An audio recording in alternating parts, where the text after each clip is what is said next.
Okay, I'm on top of a completed wall. I stand corrected. It's not quite completed, but behind me you can see it's come up quite a bit, and we've got the fabric behind the wall again to help stop some of the silt and dirt leaking out between the wall, and also I've got the pea pebble and the geo grid. Now what the geo grid does, it's almost like a black snow fence, and what that does, that goes back about 6 to 8 feet behind the wall, and that helps almost like a dead man. It helps again keep the wall erected so it doesn't push out.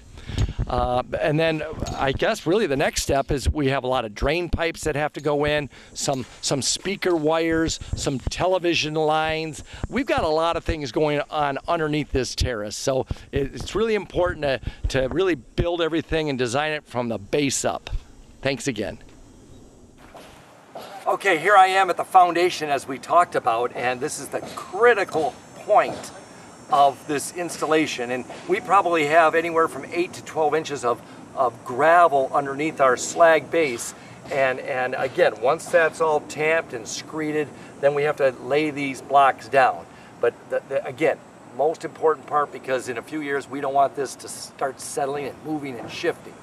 And then we'll go behind the wall and see what we're doing behind there.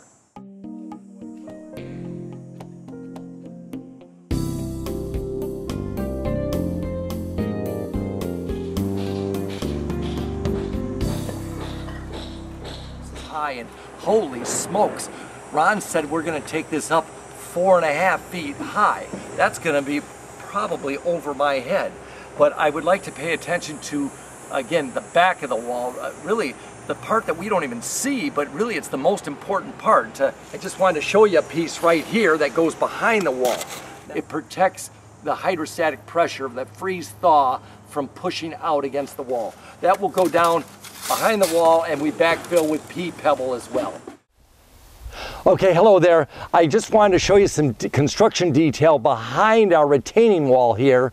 Again, I'm probably going to be 4 feet or so above the outside grade, and behind a retaining wall here, you can see I've got the gravel. This is an engineered backfill that we tamp every 6 inches to reduce any settling that with the final product we'll be putting on top, which is going to be a Chilton flagstone. Also, behind this wall I have pea pebble, and that's to absorb any extra water that might get through.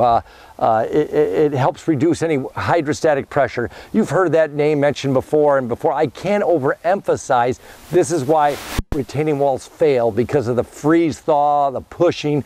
I mean, this is one reason why the Michigan roads are so lovely in the wintertime, if you know what I mean. But in any event, we have the filter fabric too, and what this does, it helps keep the silt and the dirt from leaking out of the wall. And then here, again, this is not the prettiest looking wall, but don't forget, we will not see the back of this wall once it's filled up. Like I said, we have about a 4-foot drop here, so to keep people from falling off, we are planning on putting a small shrub zone here to keep people back, and I'm sure you'll see that as things progress. Thank you.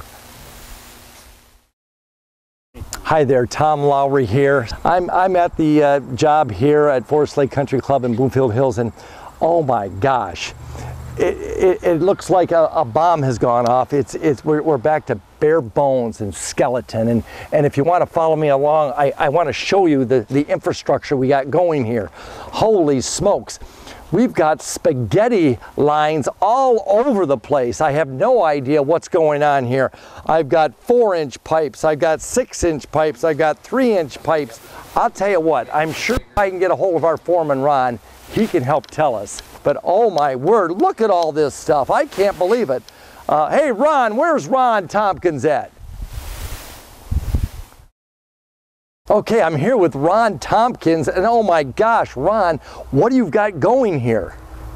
Got a bunch of, looks like a mess, don't it? Basically what it is, we got some downspouts that's going to collect all the water.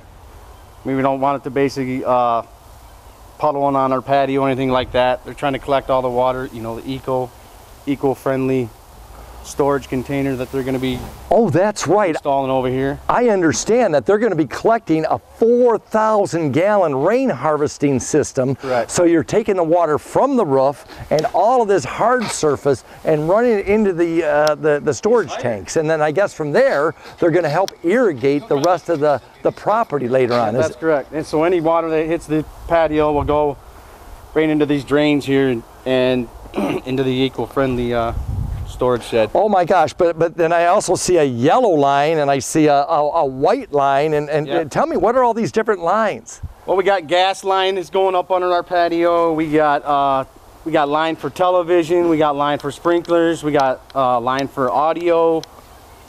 I mean, well, I'll be darned. We got it out here. We got the pool lines. Oh my gosh, well, it's very important that they're set at the proper pitch, I'm sure, and making sure that later on, after the brick surface is all put together, that they can slide their wires right through. So that's great. That probably takes a lot of planning and engineering to make sure it's done right, and it's probably good that just one person was kind of in charge of the whole thing, because could you imagine trying to work with all the different trades on this? Yeah, what happens like that when you get too many people in here is you can see these lines down here. That pretty much represents the top of our brick. So you got to be a certain distance with your pipe below that, so that way when you're laying your brick, you know, you got a nice little base. You don't want to run into any of these lines. So you get different, different trades in here, and sometimes you get, a little lackadaisy and don't want to dig down as far as they're supposed to. So yeah, it does work out when you get. Well, that's great. I know it looks a little funny right now, but I'm sure after we get it all backfilled and what have you. So great job. I'm really proud of you. I know it's very painstaking, but it's very important. So yeah, sure is. Hey, I appreciate it, Ron. Keep up the good work, man. No problem. All right, take care.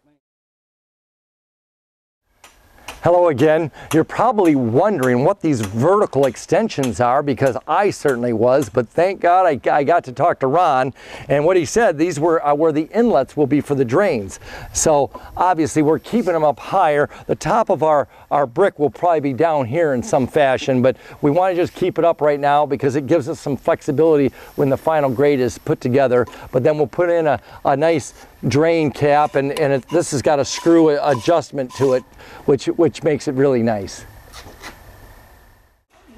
Okay, so here I wanted to point out these vertical pieces. Oh my gosh, Jim Tanner from Tanner Construction is the one that engineered these. These are actually like a galvanized post in order to support the pergola we have going. It's engineered quite extensively because of the weight that's going to be given, and we're contemplating on having actually a swing hanging underneath.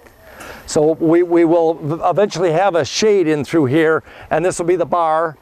You got to have a bar, and this is where we'll be serving drinks and entertaining. So I'm really looking forward to that one.